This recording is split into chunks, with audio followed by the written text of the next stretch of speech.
Assalamualaikum warahmatullahi wabarakatuh. Ya pemirsa, apa kabar? Senang sekali Sri Darmayanti kembali menjumpai Anda dalam dialog khusus bersama KPPI Provinsi Banten dan juga DP3 KKB Provinsi Banten. Dan pemirsa, kita tahu kontestasi politik ini sudah di depan mata, di mana peran perempuan di kancah perpolitikan tidak bisa dipandang sebelah mata. Dalam Undang-Undang Nomor 22 Tahun 2007 tentang penyelenggaraan pemilu ini mengatur tentang komposisi penyelenggara pemilu, tentu saja dengan memperhatikan keterwakilan perempuan minimal 30%.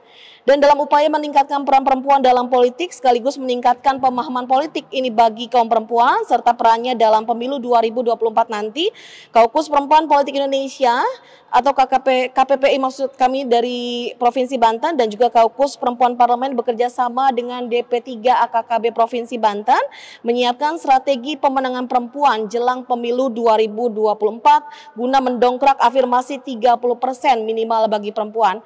Dan nantinya selama 1 jam ke depan kita akan membahas satu buah tema tentang strategi pemenangan perempuan jelang pemilu 2024. Dan kami sudah bersama dengan para narasumber kami. Yang pertama ini ada Dr. Anda Encop Sophia SHGMA selaku Ketua Kaukus Perempuan Politik Indonesia atau KPPI Provinsi Banten. Assalamualaikum. Waalaikumsalam warahmatullahi wabarakatuh. Selamat. Alhamdulillah sehat semua. Lagi sibuk apa nih sekarang? Sekarang lagi sibuk. Sebentar lagi mau ada BIMTEK kami di DPRD. Jadi sebagaimana biasa kita masih ada kunjungan kerja dan kemudian juga melakukan capacity building ya untuk internal DPRD. Oke, mudah-mudahan terlalu lancar juga ya. Lancar kegiatannya ya. Kegiatan KPPI ini juga lagi gencar-gencarnya bagaimana bertemu dengan perempuan-perempuan hebat. Betul. Luar biasa sekali. Dan kita juga sudah bersama ini dari Sekretaris Kaukus Perempuan Politik Indonesia atau KPPI Provinsi Banten, ada Ibu Mufliha Ibrahim. Assalamualaikum. Waalaikumsalam warahmatullahi wabarakatuh. Apa kabar Bunda? Baik dan bahagia. Bahagia selalu. Sekarang sedang sibuk apa nih ngomong-ngomong? Sibuk menghitung hari ya. Kan sebentar lagi kan pemilu. Betul. Jadi dihitung. Udah banyak persiapan tentunya ya? Ya, ikhtiar disiapkan. Dan tentunya banyak perempuan-perempuan kan yang masih dengan program KPPI dan kerjasama dengan Dinas Pendidikan Perempuan. Ini kayaknya menjadi program yang jitu ya buat perempuan.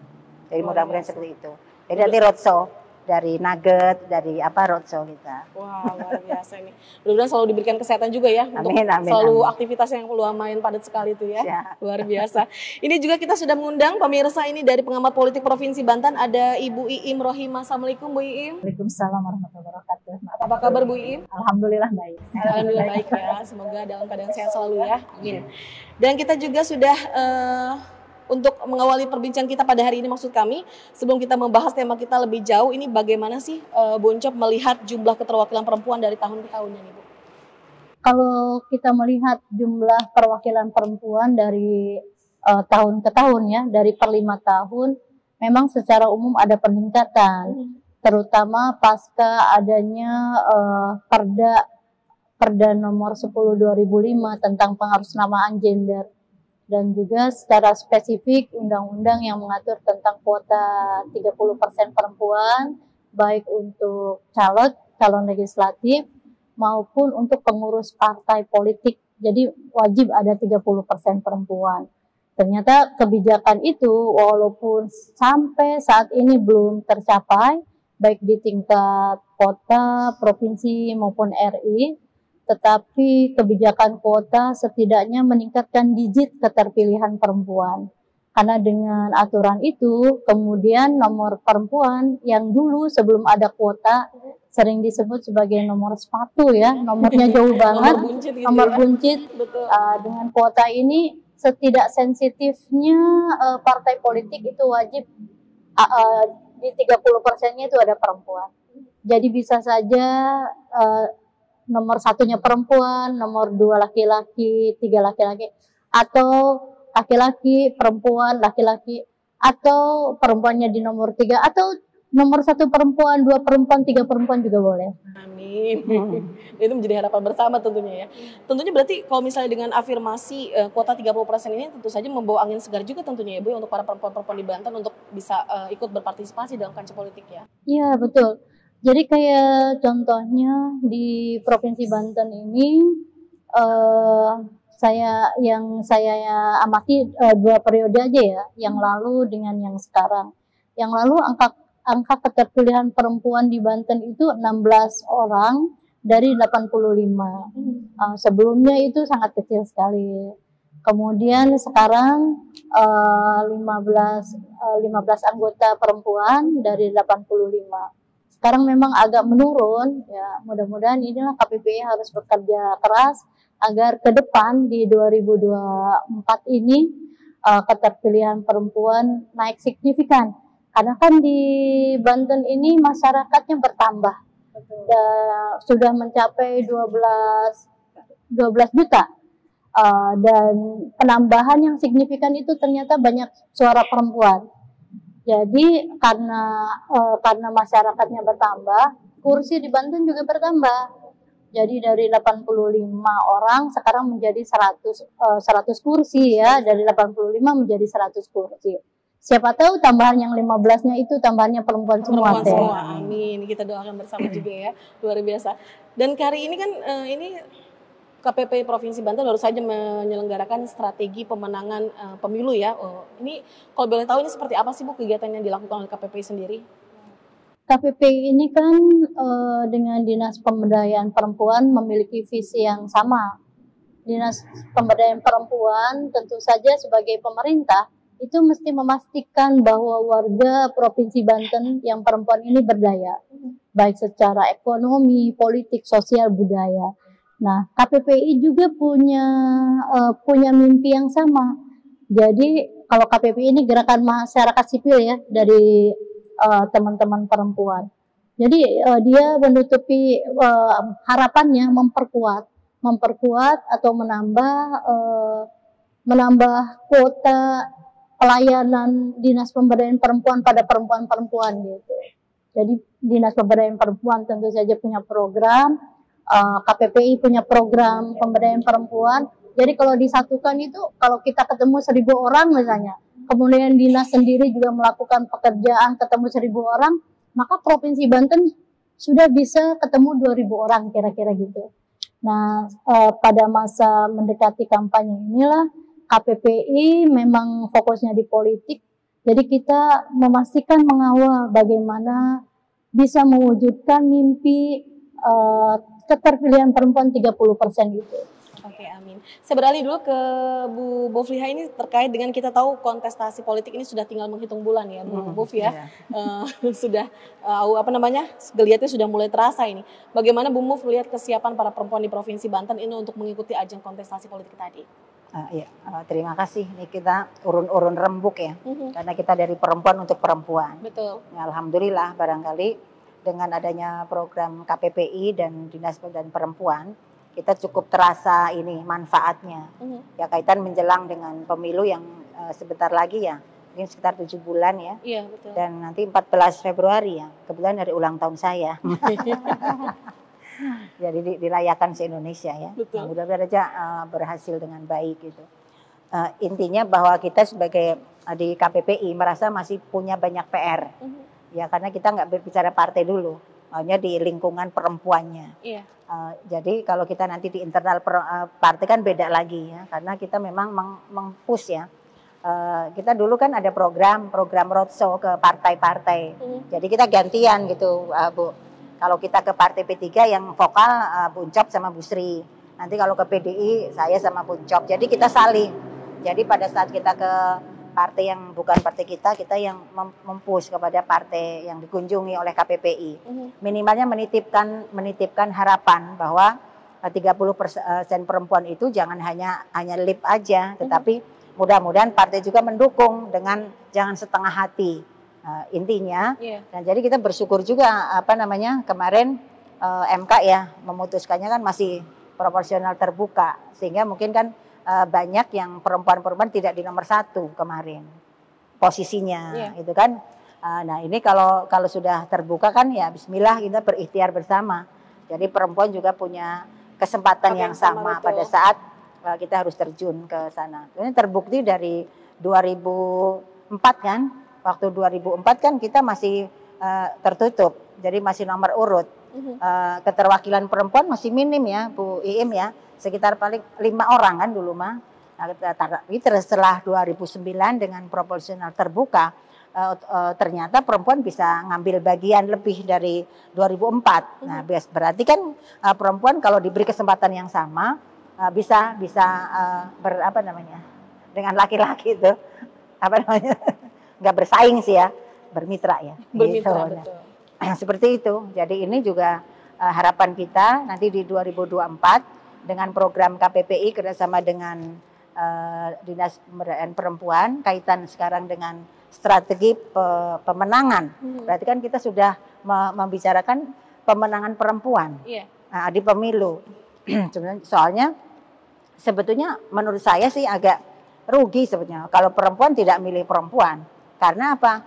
Perempuan itu kalau hasil kajian atau hasil survei atau hasil apa nih, perempuan tuh lebih banyak datang ke TPS, sekian persennya itu sebenarnya antusiasnya itu lebih dan lebih mentaati. Tapi Bu Muf kalau misalnya kita ajak iklan, antusias juga nggak nih kira-kira?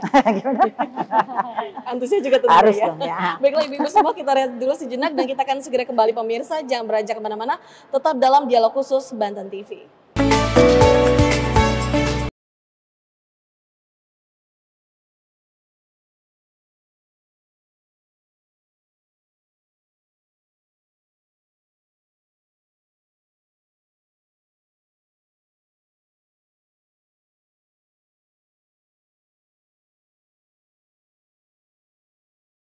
Dialog khusus bersama KPPI Provinsi Banten dan didukung oleh DP3 KKB Provinsi Banten. Kita masih membahas tentang strategi pemenangan perempuan ya jelang pemilu 2024. Kembali lagi terkait dengan saya bertanya juga kepada Bu Im selaku pengamat politik. Kita tahu dengan adanya afirmasi keterwakilan perempuan ini minimal 30% tentunya membawa angin segar juga bagi para perempuan ya Bu ya. Lantas bagaimana Ibu melihat keterwakilan perempuan dalam memanfaatkan kesempatan tersebut untuk nantinya bisa berkontribusi dalam terjun ke politik tadi? Ya, saya flashback sedikit ya. Aturan mengenai keterwakilan perempuan itu dimulai sejak pemilu 2004. Jadi dengan sistem zipper itu bahwa setiap 3 orang calon harus ada 1 calon perempuan. Itu membawa angin segar ya bagi kemajuan perempuan di Indonesia, khususnya di Banten. Nah, sistem zipper ini diajukan pada saat pencalonan saja. Pendaftaran ke KPU, baik KPU RI, KPU Provinsi maupun KPU Kabupaten Kota sesuai dengan jenjang DPRD itu. Nah, tapi kemudian ketika putusan MK untuk pemilu 2009 bahwa kembali kepada kembalikan kepada suara terbanyak itu sangat membuka peluang yang besar bagi perempuan sehingga tidak mempengaruhi apakah dia ada di nomor urut 1 atau nomor urut 9 sekalipun ketika kebijakan suara terbanyak itu diberlakukan, maka itu membuat semangat perempuan seharusnya untuk lebih meningkat lagi. Nah, mindset bahwa politik itu kotor, kemudian politik itu keras, politik itu dunia laki-laki ini harus dirubah oleh para caleg perempuan. Ketika caleg perempuan sudah menyatakan diri ingin mengajukan sebagai calon, maka dia jangan hanya mengikuti untuk memenuhi keterwakilan kuota 30% itu saja. Tapi bagaimana bismillah mereka juga berjuang bersama-sama untuk mendapatkan elektabilitas yang tinggi ya. Jadi bukan hanya sebagai pelengkap pada saat pendaftaran, tapi bagaimana perempuan ini juga berjuang untuk meraih elektabilitas. Nah, kita melihat untuk DPRD Provinsi Banten itu kan ada penurunan di 2019 ya, 1 kursi. Nah, tapi dengan penurunan 1 kursi ini jadi PR yang besar.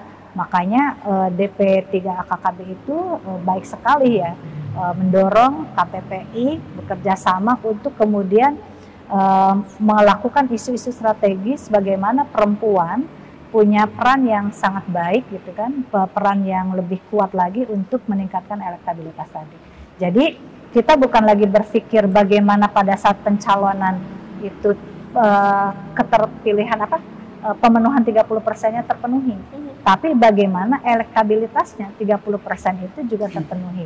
Apalagi misalnya kursi DPRD Banten ini kan meningkat, yang semula 85 menjadi 100. Ini setidaknya ketika perempuan menduduki 30% kan artinya ada 33 orang caleg ya yang terpilih menjadi aleg ya, menjadi anggota legislatif di DPRD provinsi. Itu harapannya ya. Oleh karenanya bagaimana perjuangan ini harus terus dilakukan ya, harus terus dikobarkan kepada para perempuan ya. Kita juga harus rajin-rajin menyapa ya, para caleg itu harus rajin-rajin menyapa dan memelihara konstituennya agar tidak lari gitu ya, tidak tidak memalingkan pandangan dan pilihannya ke calon yang lain, terutama atau calon laki-laki. Demikian. Strategi apa sih Bu Ketua nih yang mungkin sudah disiapkan oleh KPI Provinsi Banten untuk bagaimana nantinya menyiapkan para perempuan-perempuan yang memang tadi memiliki kompatibilitas yang tinggi juga, bukan hanya sekedar untuk memenuhi kuota saja? Pertama, memang KPPI memastikan ya bahwa bersama-sama dengan teman KPPI, perempuan-perempuan itu memiliki kesadaran hak sebagai warga negara yang yang independen secara politik, ekonomi dan lain sebagainya. Jadi kesadaran akan pentingnya politik itu yang terus-menerus KPPI pastikan bahwa setiap perempuan menyadari betul apa sih yang menjadi persoalan sekitaran perempuan. Kenapa perempuan anti politik? Terus kemudian kita berikan kesadaran bahwa ternyata politik itu sebenarnya bukan hal yang negatif. Bukan hal yang menakutkan dan bukan dunia laki-laki saja. Itu karena sebenarnya setiap keseharian perempuan sebenarnya dia sudah menjadi pemangku kebijakan ya. Misalnya kalau yang sering hal yang mungkin dianggap sederhana, ibu rumah tangga, itu ibu rumah tangga aja dia sudah menentukan anggaran, dari anggaran yang diberikan, dari anggaran yang ada. Ini anggaran ini buat beli rokok suami atau beli susu anak, misalnya gitu ya. Sudah melakukan politik.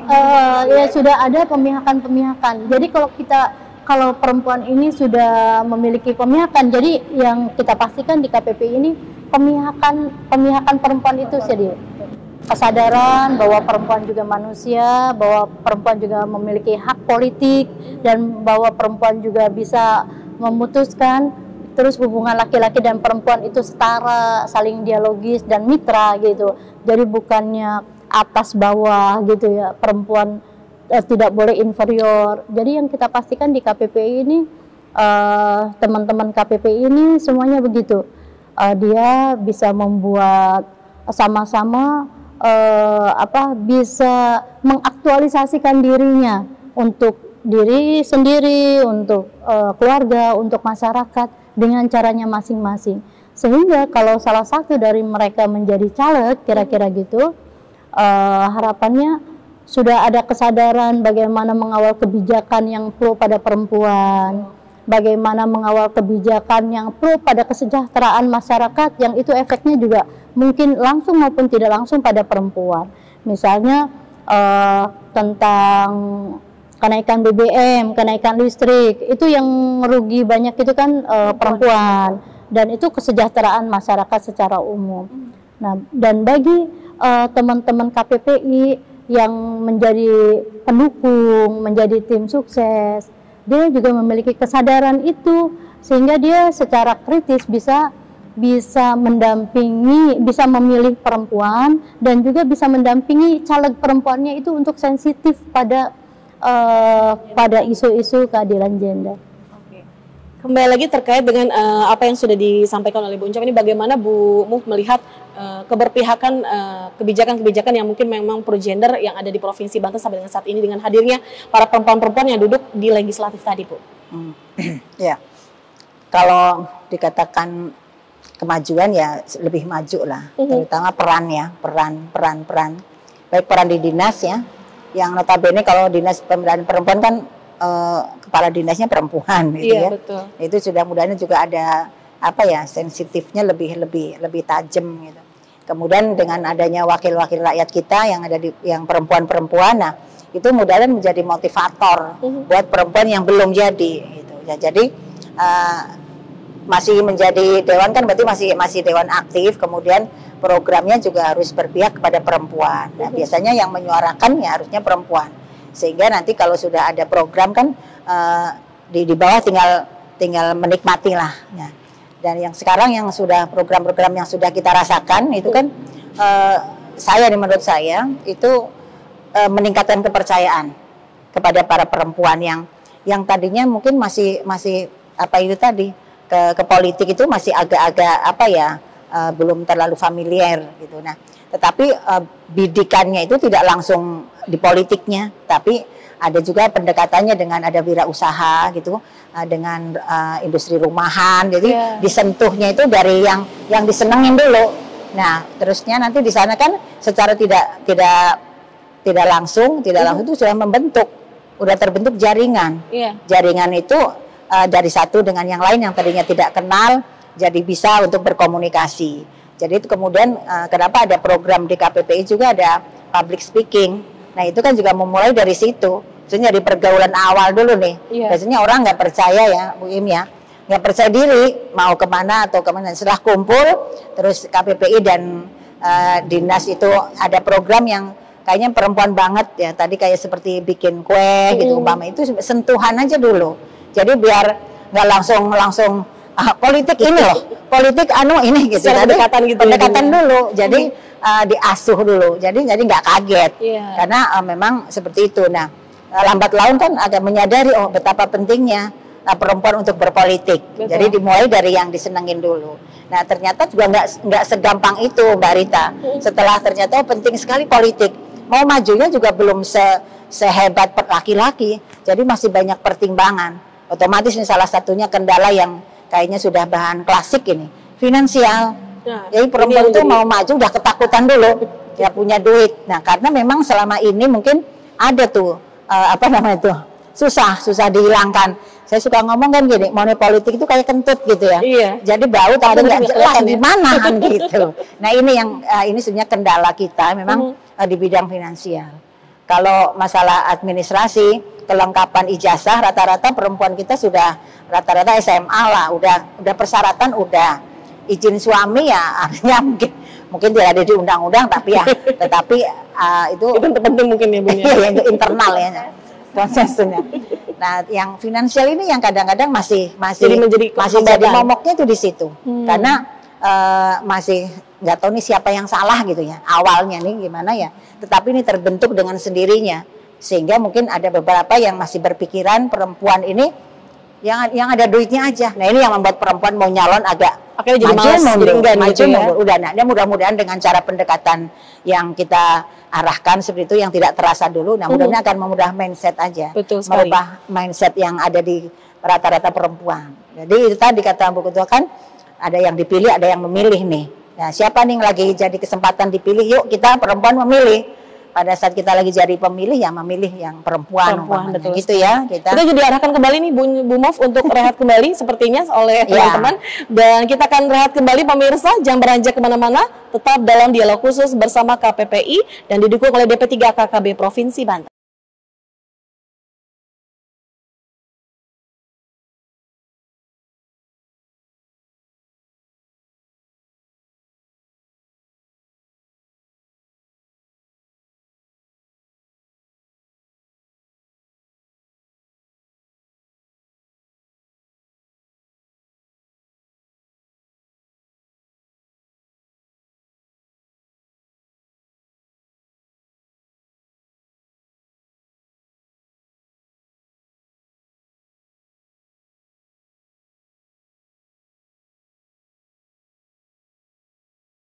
Lagi dalam dialog khusus bersama KPPI Provinsi Banten dan didukung oleh Dinas Pemberdayaan Perempuan DP3 AKKB Provinsi Banten. Kita masih membahas tentang strategi pemenangan perempuan. Kita masih membahas tentang strategi pemenangan perempuan jelang pemilu 2024. Kembali lagi terkait dengan kita tahu nih Bu Iim bahwa bagaimana Ibu melihat tren peningkatan jumlah anggota DPRD dari tahun ke tahunnya, khususnya dari perempuan. Adakah program yang mungkin Ibu lihat dari KPU Provinsi Banten yang turut mendukung partisipasi perempuan untuk terjun di politik tadi? Perjuangan untuk meningkatkan elektabilitas ya atau keterpilihan perempuan di DPRD itu memang harus kita lakukan terus ya, apalagi oleh dinas yang memang menangani ya masalah pemberdayaan perempuan. Nah, saya lihat memang dari DPT KKB ini sudah bagus ya untuk melakukan program-program itu, ya antara lain bisa kerjasama dengan KPPI. Kemudian dari Kesbangpol juga saya melihat memang ada program yang sama ya, yang dalam intinya Provinsi Banten itu memang sangat mendukung upaya-upaya dari organisasi ataupun dari KPU sendiri yang memang mendukung untuk peningkatan itu. Meskipun dalam kenyataannya ya dari pemilu ke pemilu kita belum pernah ada sejarah ya bahwa DPRD provinsi menempati keterwakilan perempuan 30%. Pada saat keterpilihannya ya, pada saat pemilunya. Nah, tetapi upaya ini tentu tidak akan tidak akan berhenti sampai di situ. Jadi jangan lelah untuk terus memperjuangkan bagaimana elektabilitas perempuan tadi. Oleh karenanya, bagaimana nanti perempuan bisa menyampaikan dalam masa kampanye itu tentang visi misinya, visi misi selain visi misi partai politik, dia juga harus punya visi misi yang khusus yang bisa disampaikan sehingga bisa menjadi ketertarikan para pemilih, terutama para pemilih perempuan untuk memilih dia. Bagaimana misalnya program-program para caleg perempuan ini yang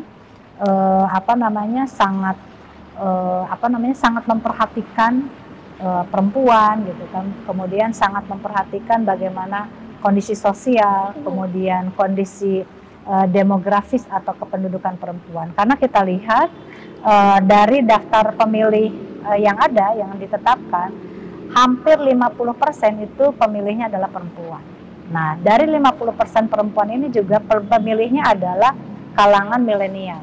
Nah, bagaimana caleg perempuan ini juga bisa merangkul kaum milenial itu supaya kita bukan saja sasarannya adalah ibu-ibu majelis taklim gitu ya, ibu-ibu posyandu, tapi bagaimana kita juga sampai visi misi ini sampai kepada anak-anak sekolah itu yang mempunyai hak pilih. Nah, mereka lah swing voter ya yang harus kita rangkul, karena dari suara-suara itu kita akan tahu bagaimana tingkat keterpilihan dari para caleg perempuan.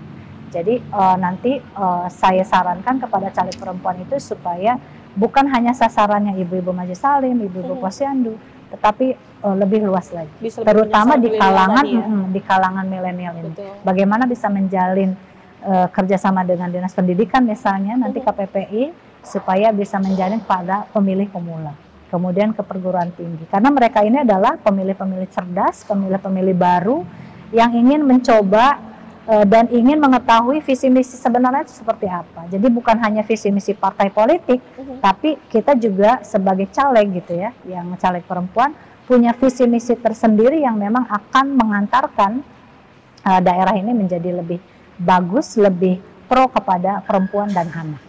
Oke, Bu Iim tadi sempat tertarik apa yang disampaikan oleh Bu Mu bahwa memang salah satu kendala yang mungkin dihadapi oleh para caleg perempuan khususnya yang akan nanti terjun di dunia politik adalah adalah dari sisi finansial. Yeah. Kalau misalnya seperti yang tadi dikatakan ada money politik dan lain sebagainya, mungkin ini bisa menjadi salah satu penghambat untuk perempuan untuk maju ke politik.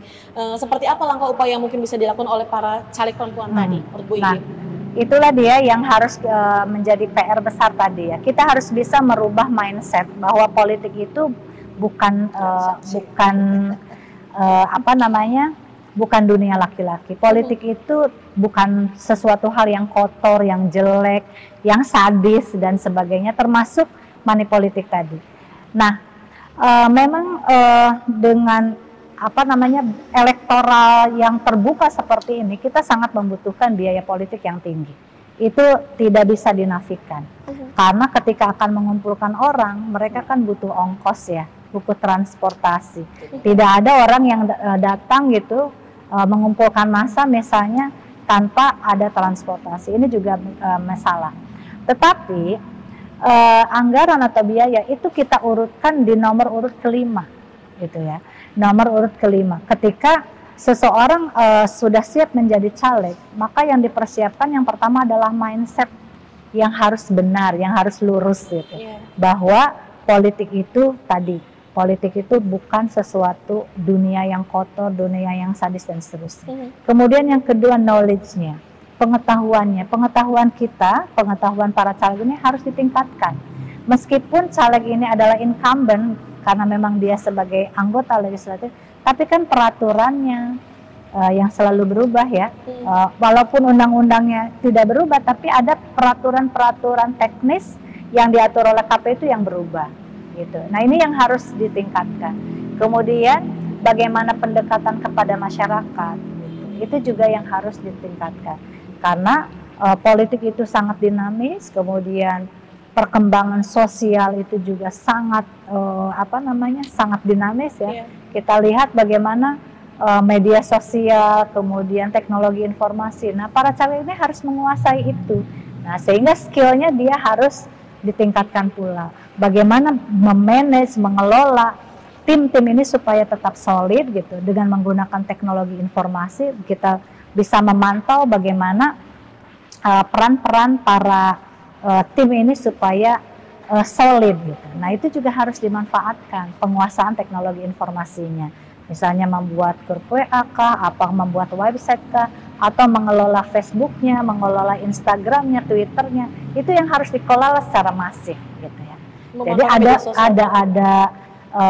personal branding yang harus ditingkatkan. Nah ini juga kan membutuhkan biaya, tapi paling tidak dengan mendatangkan orang 1000 dengan menggunakan teknologi kan agak bisa ditekan. Jadi biaya itu memang diperlukan, tetapi bukan berarti segala-galanya. Ketika mindsetnya sudah dirubah, pengetahuannya sudah lebih ditingkatkan, skill dia juga sudah ada, kemampuan public speakingnya juga ada, kemampuan mengendalikan massa juga ada, kemampuan memanage juga ada, dan yang terpenting adalah kepercayaan dirinya sudah timbul, maka bismillah dia harus berjuang untuk itu, meskipun dengan anggaran yang minim. Oke, baik. Terima kasih Bu Im. Kembali lagi ke Boncop ini terkait dengan personal branding yang mungkin harus dilakukan oleh anggota calon legislatif ini. Bagaimana Boncop melihat media sosial saat ini yang mungkin bisa membantu perempuan untuk bisa mendongkrak angka partisipan tadi? Saya sepakat yang dituturkan oleh Bu Iim bahwa sekarang ini kan sudah serba teknologisasi ya. Sudah familiar di mana-mana itu yang namanya mulai dari TikTok, Instagram, macam-macam lah ya gitu. Terutama ibu-ibu muda. Nah, kayak kalau saya ini kan sedikit ketinggalan jadi ikut-ikutan sama yang muda ya, tapi kayak anak saya itu bisa juga dukung. Karenanya saya kira memang salah satu upaya penyebar luasan secara masif dikenal siapa dia, bagaimana pemikirannya, apa yang mau diperjuangkan, bagaimana pemihakannya pada perempuan, pada anak, pada masyarakat kecil. Memang itu harus diviralkan. Sesama perempuan itu saling mendukung gitu. Kayak teman-teman perempuan yang punya TikTok itu saling nonton gitu ya. Yang teman-teman mungkin ada perempuan yang talk show di sini, talk show di tempat lain, itu bisa saling menonton dan itu efektif juga. Jadi salah satu alat ya untuk meminimalisir anggaran di mana waktunya itu tak terbatas, tidak berruang dan berwaktu, kapan aja orang bisa ngelihat ya melalui media sosial. Salah satunya media sosial, tetapi memang media sosial saja, hanya ansih media sosial itu karena kita tuh masyarakatnya masih transisi ke modern dan ini ya, dan masyarakat jadi masih tetap juga ikatan personal itu juga masih tetap, tatap muka itu masih juga diperlukan. Katanya sih kadang-kadang itu berjabatan tangan itu juga salah satu transfer cinta gitu. Iya, hanya ya itu kalau media sosial kita bisa menjamah sebegitu banyak. Kalau berjabat tangan terbatas. Nah, mudah-mudahan nih teman-teman KPP ini yang sudah kita modalin jabatan tangan dan perspektifnya, mereka lah menjadi pandawa-pandawa kita untuk membela perempuan dan memastikan anggota legislatif di Provinsi Banten ini bisa 30% perempuan itu tercapai. Amin. Baik, kembali lagi terkait dengan Bu Muf, ini kita tahu kan Bu Muf salah satu mungkin calon legislatif juga di Kabupaten Serang. Bagaimana nih keterwakilan dari teman-teman di perempuan khususnya di Kabupaten Serang untuk maju di kancah politik nanti tahun 2024 Bu? Kalau terlihat, kalau kita kan lihat data ya barangkali ya, kalau di KPU kan sudah terpenuhi ya, terpenuhi pencalekannya pasti 30%. Karena kalau tidak 30% perempuan dikembaliin lagi, jadi partai juga nggak mau repot. Nah, justru dalam bahasa nggak mau repotnya ini kan kadang-kadang terkejar waktu, harus ada ya waktu harus sekian penyerahan segala macam. Jadi kan itu biasanya jadi ada kesan terburu-buru.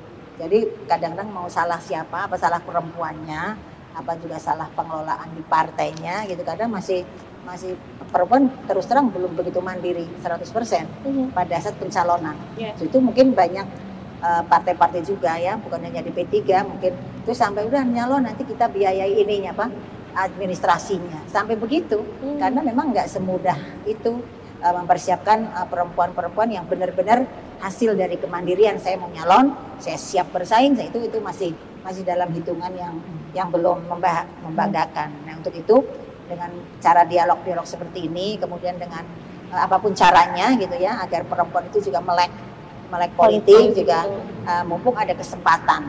Kalau buat saya barangkali sih ini mumpung ada kesempatan nih, turnamen kita nih, pemilu kita 5 tahun sekali kan, sekarang masih nanti dibuka berapa bulan lagi.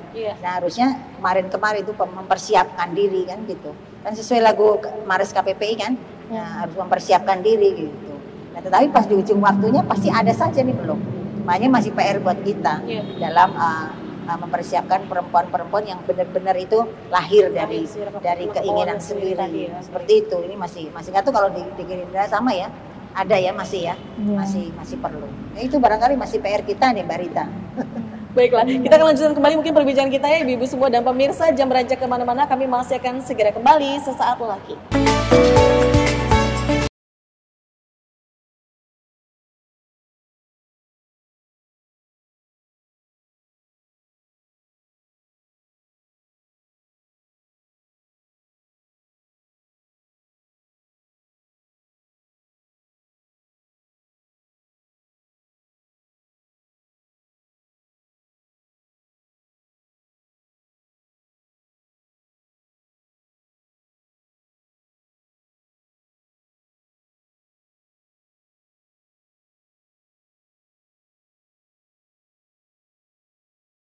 Terima kasih dan masih bersama kami dalam dialog khusus bersama KPPI Provinsi Banten dan didukung oleh DP3 KKB Provinsi Banten, dan terkait dengan penguatan keterwakilan perempuan Ibu yang sudah dilakukan oleh KPPI Provinsi Banten sejauh ini seperti apa nih?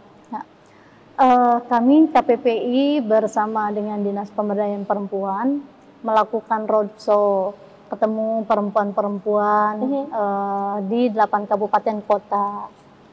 Tadi sudah diceritakan oleh Bu Muf bahwa pertemuan ini bisa berbentuk industri rumahan, jadi menguatkan, memberikan kekuatan ibu-ibu yang memang mumpuni di bidang kue mengueh gitu ya, kita kuatkan, kemudian kita tambah perspektifnya bagaimana ibu-ibu mulai sadar politik. Bagaimana ibu-ibu mulai memahami berjuang bersama-sama untuk perempuan. Kemudian yang kedua kita lakukan juga strategi pemenangan pemilu.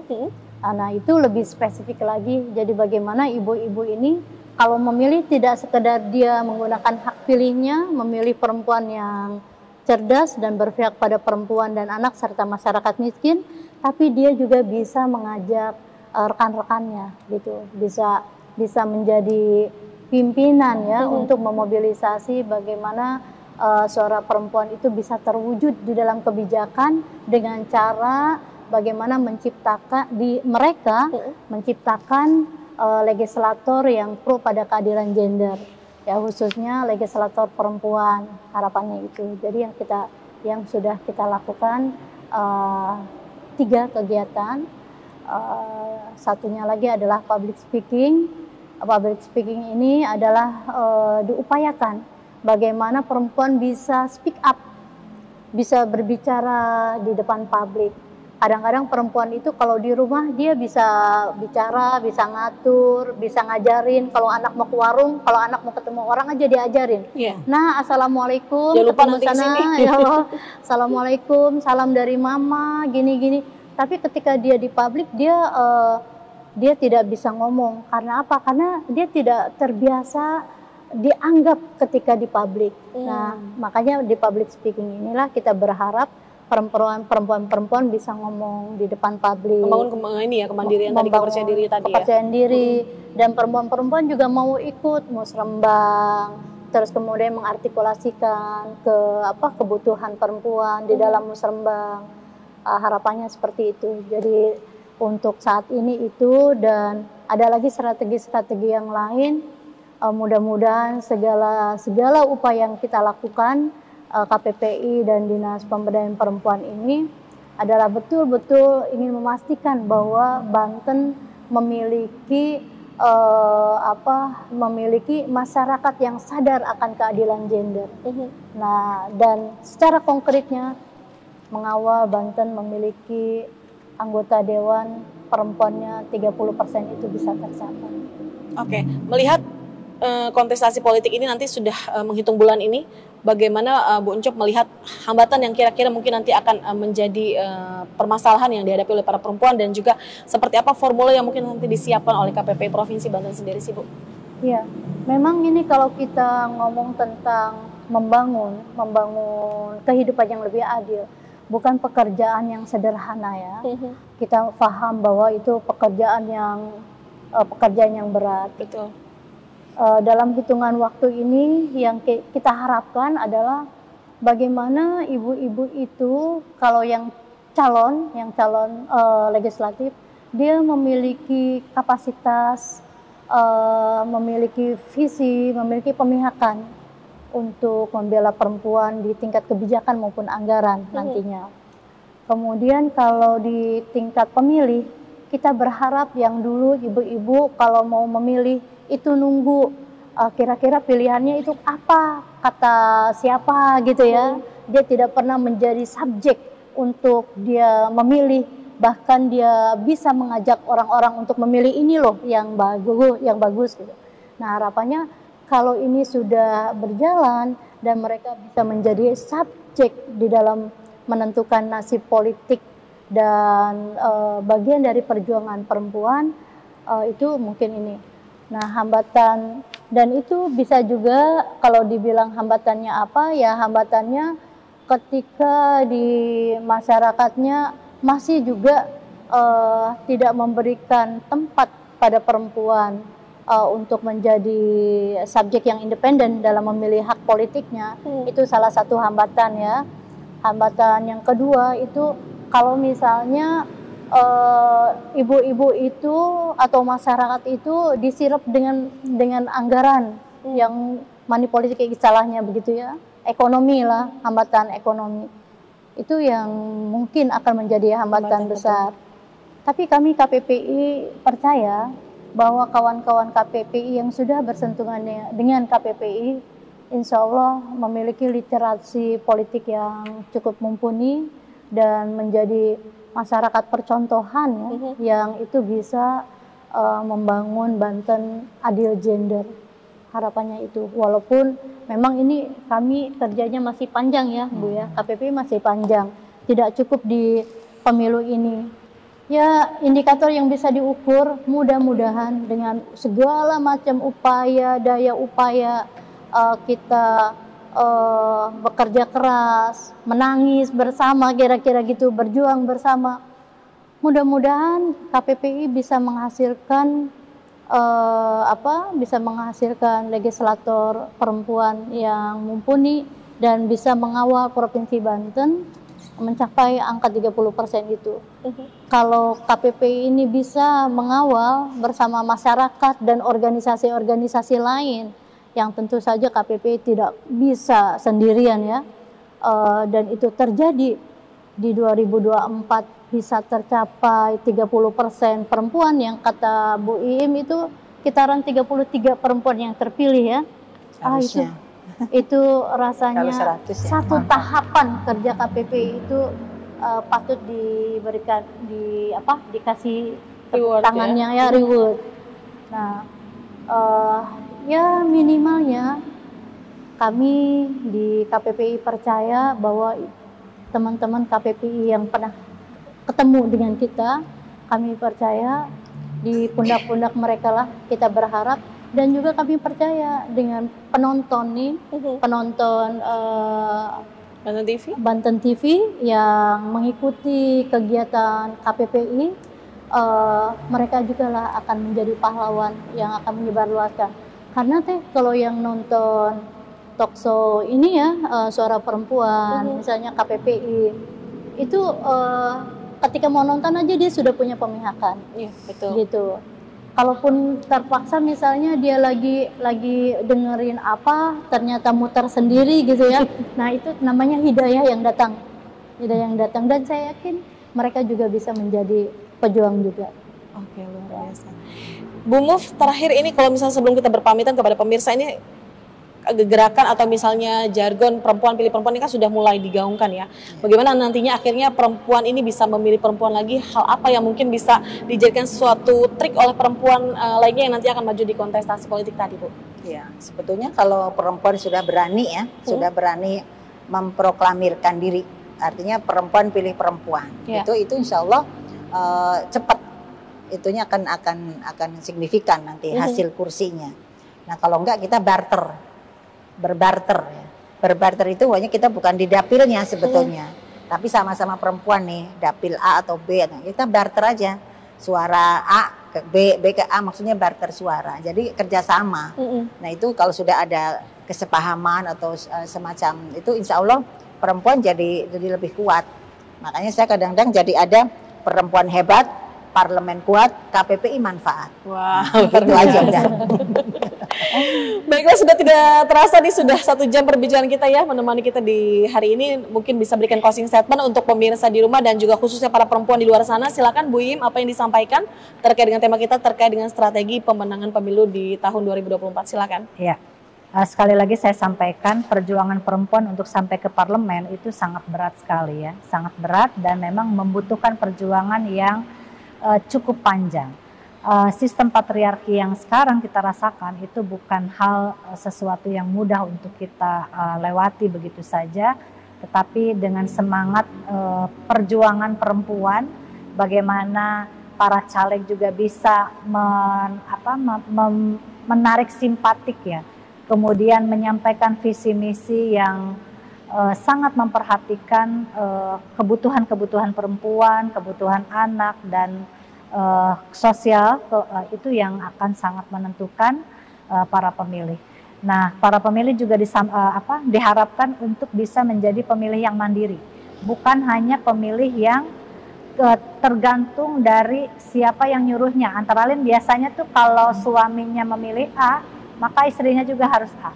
Nah, mulai sekarang mari kita nyatakan diri ya kepada perempuan bahwa dia punya pilihan yang mandiri, pilihan yang cenderung untuk membela kepada kepentingan-kepentingan perempuan untuk masa depan bangsa dan negara. Demikian. Betul, baik, terima kasih banyak Bu Iim. Silakan Bu Muf, apa yang disampaikan kepada pemirsa ataupun juga masyarakat di luar sana? Oh iya, terima kasih kepada perempuan dimanapun berada. Jangan lelah berjuang untuk membela perempuan. Dan juga para perempuan yang sedang diberi kesempatan untuk menjadi caleg, mudah-mudahan juga bisa mewarnai dan menyentuh hati perempuan. Juga yang sedang diberi kesempatan untuk memilih, insya Allah juga mudah-mudahan ada ketersentuhan hati untuk memilih perempuan. karena dari perempuan untuk perempuan. Insya Allah rebut kesempatan dengan kemauan dan kemampuan.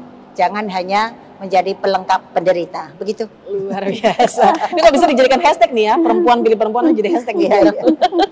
Silakan Bu Ketua. Iya, baik. Bagi sahabat, mari kita bergerak bersama. Perempuan, hayo bergandengan tangan. Mari kita sama-sama mengawal agar bisa terjadi kebijakan yang pro gender dengan cara kita memilih perempuan. Amen. Dan juga bapak-bapaknya yang sayang pada perempuan jangan lupa ya pilih perempuan juga. Luar biasa. Setuju. Setuju. Baiklah, terima kasih banyak atas kehadirannya Bu Iin, terima kasih atas waktunya Bu Muf, dan juga terima kasih Bu Ketua atas waktunya. Mudah-mudahan ini nanti angka partisipasi kepada perempuan juga ini bisa lebih meningkat ya, dan juga kuota dari 30% yang disiapkan untuk perempuan ini bisa terwujud ya. Amin ya rabbal alamin. Dan pemirsa, terima kasih atas kebersamaan Anda dan saksikan kami kembali dalam dialog khusus edisi lainnya. Akhir kata, saya Darmayanti dan juga seluruh kru yang bertugas undur pamit. Wabillahi taufik wa hidayah. Wassalamualaikum warahmatullahi wabarakatuh. Waalaikumsalam.